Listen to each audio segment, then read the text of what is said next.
Hindi na lang team labas ang mga turista para magpa-picture sa The Mansion sa Baguio City. Bukas na po sa publiko ang summer residence ng First Family at ang Presidential Museum sa loob. Silipin po yan sa pagtutukla ni Claire Lacanilao Dungca ng GMA Regional TV. Claire? Pia, formal na ngang ipinasilip sa publiko ang Presidential Museum of the North sa pangunguna ni First Lady Liza Araneta Marcos dito sa Baguio City.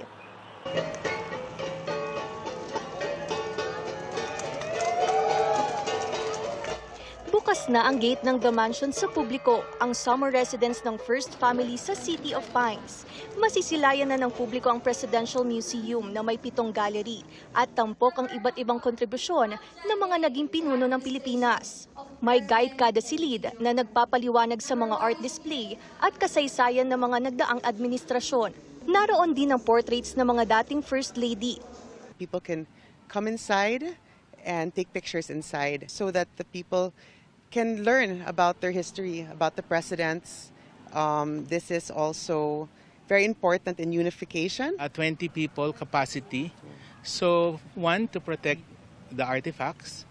Two, to make sure that you enjoy and you really learn from the experience. Malaking tulong nga itong pagbubukas sa publiko ng Presidential Museum dahil malaking tulong ito hindi lang sa turismo kundi malaman ang mayaman na kasaysayan at kultura ng bawat namuno dito sa Pilipinas.